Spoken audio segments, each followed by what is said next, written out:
October 2వ తారీఖున మనకి జరిగిన సంఘటన మనందరికీ తెలుసు. చాలా దురదృష్టకర సంఘటన. ఆ సంఘటనలో లక్ష్మీనాయుడు ఆ అబ్బాయి 25 సంవత్సరాల వ్యక్తి అతి దారుణంగా హరిశ్చంద్ర ప్రసాద్ అనే వ్యక్తి వల్ల హత్య చేయబడడం మనందరికీ కూడా తెలుసు. నిజంగా ఎంత దురదృష్టకర సంఘటన అంటే ఒక చిన్న ఆర్థిక లావాదేవీల మధ్యలో డబ్బులు అడిగేదానికి మధ్యలో జరిగిన గొడవలో అతి పైశాచికంగా చెప్పాలంటే బ్రూటల్ గా ఒక ప్లాన్ ప్రకారం ఆ అబ్బాయిని చంపడం అనేది మనందరం కూడా చూస్తున్నాం.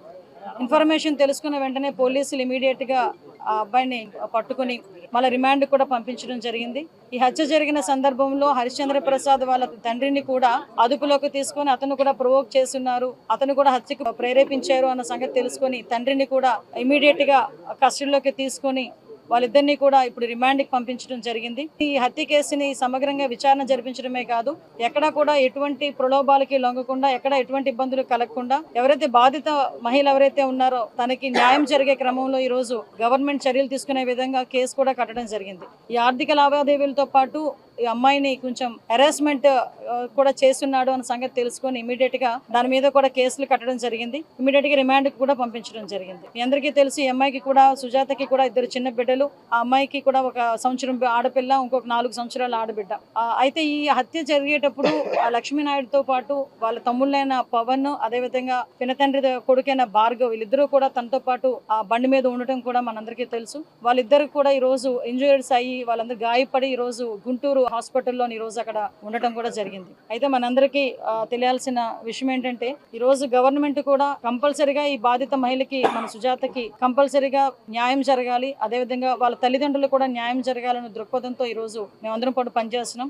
ఈ ఇన్ఫర్మేషన్ గౌరవ ముఖ్యమంత్రి గారికి తెలిసిన తర్వాత ఫస్ట్ నుంచి కూడా మేము ఫాలోఅప్ చేసుకుంటూనే ఉన్నాం. హత్య జరిగిన తర్వాత నుంచి రిమాండ్కి పంపించి మళ్ళీ వాళ్ళందరికీ కూడా కేసులు కట్టి ఈ అమ్మాయికి ఎటువంటి ఇబ్బంది లేకుండా చూసుకోవాల్సిన బాధ్యత పరంగా మేము అన్ని కూడా డాట్ టు డాట్ క్రానలాజికల్ గా మేము చూసుకుంటూనే ఉన్నాం. ఈ రోజు గౌరవ ముఖ్యమంత్రి గారు, అదేవిధంగా గౌరవ ఉప ముఖ్యమంత్రి గారు కూడా ఒక నివేదికను ఇవ్వాలి. ఎందుకంటే ఈ రోజు ఈ నివేదికను అడగడానికి కూడా కారణం కూడా ఏంటంటే ఈ అమ్మాయికి ఏ రకంగా మనం ఆర్థిక సహాయం చేయాలి, ఈ కుటుంబాన్ని ఏ రకంగా ఆదుకోవాలి అన్న ఒక ఎత్తు అయితే, ఈ రకంగా బ్రూటల్ గా చంపిన తర్వాత ఎవరు కూడా బయట తిరగడానికి వాళ్ళ అర్హత లేదు. ఇమీడియట్ గా వాడికి శిక్ష పడేదానికి, నిందితుడికి శిక్ష పడేదానికి ఎటువంటి చర్యలు తీసుకోవాలన్న దాని మీద కూడా ఒక సమగ్రమైన నివేదికను సమర్పించమని నన్ను, ఇక్కడ నారాయణ గారిని, అదేవిధంగా బొలిశెట్టి శ్రీని గారిని కూడా ఈ రోజు ఎన్డీఏ కూటమి తరపున ఒక కమిటీని ఇక్కడికి పంపించడం జరిగింది. మేము ఇక్కడికి వచ్చిన తర్వాత అమ్మాయితో కూడా అన్ని విషయాలు చాలా క్లియర్ గా మాట్లాడడం జరిగింది. ఆ అమ్మాయి తన సొంత సోదరితో చెప్పుకునే విధంగా ఈ రోజు తన విషయాలన్నీ కూడా ఏం జరిగింది ఏంటనేది కూడా మొత్తం అంతా చెప్పింది.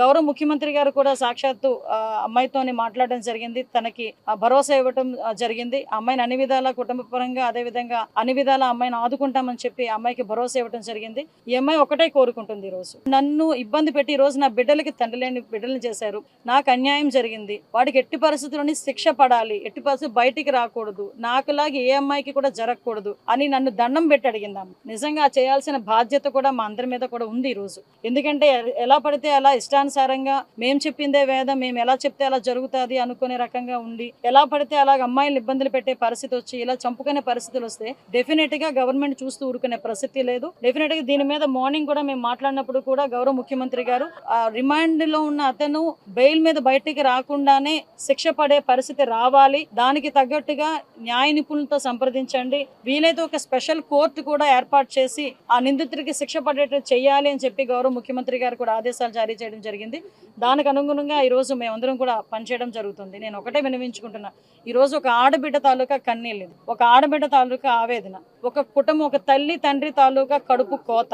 దీన్ని అనవసరంగా నేను ఒక్కటే విజ్ఞప్తి చేస్తున్నా, యాజ్ ఎ హోమ్ మినిస్టర్ గా విజ్ఞప్తి చేస్తున్నా, అట్ ద సేమ్ టైం ఒక మహిళగా కూడా విజ్ఞప్తి చేస్తున్నా, ఒక తల్లిగా కూడా విజ్ఞప్తి చేస్తున్నా, దీన్ని దయచేసి రాజకీయాలకి చేయకండి. ఇంకొకటి ఏంటంటే కులాలకి ఆపాదించి కుల రాజకీయాలు చేయాలని చేసి దీన్ని అనవసరంగా రాజకీయాలకు ఉపయోగించుకోవద్దని మిమ్మల్ని అందరినీ కూడా చేతులెచ్చి నమస్కరించి నేను అడుగుతున్నా. ఎందుకంటే ఈ రోజు మీకు వీలైతే అమ్మాయికి సాయం చేయండి, వీలైతే అమ్మాయికి భరోసాగా నిలబడదాం, ఆ కుటుంబానికి భరోసాగా నిలబడదాం. ఈ రోజు గవర్నమెంట్ ఇన్సిడెంట్ జరిగిన వెంటనే ఇమీడియట్ గా మేము అబ్బాయికి అదుపులోకి తీసుకున్నాం. డిపార్ట్మెంట్ వాళ్ళు ఇమీడియట్ గా కేసు ఫైల్ చేసుకొని పోలీస్ శాఖ తరపున మేము అన్ని కూడా ఎంక్వైరీలు కూడా చేసుకుంటున్నాం, రిమాండ్కి పంపించుకున్నాం. ఈ రోజు ఇన్వెస్టిగేషన్ కూడా చాలా వేగవంతంగా చేస్తున్నాం. ఈ అబ్బాయికి ఎవరైతే సహకరించారో, ఎందుకంటే ఈ అబ్బాయి ప్రీ ప్లాన్డ్ గా చేశాడా, కనిపిస్తే గుద్దాడా, లేకపోతే ముందుగానే ఊహించుకొని ఆ అబ్బాయి పలానా దగ్గరికి వస్తాడన్న సంగతి తెలుసుకొని ఆ అబ్బాయి హత్య చేశాడా, ఇలాంటి విషయాలన్నీ కూడా ఎంక్వైరీ చేసి సమగ్రమైన నివేదికను కూడా తొందరలోనే సమర్పించి ఇమీడియట్ గా అబ్బాయికి శిక్ష పడే ఏర్పాటు కూడా మేము చేసుకుంటామని మీ అందరికీ కూడా తెలియజేసుకుంటూ, మరొకసారి దీన్ని కులాలకి మతాలకి ఆపాదించకుండా,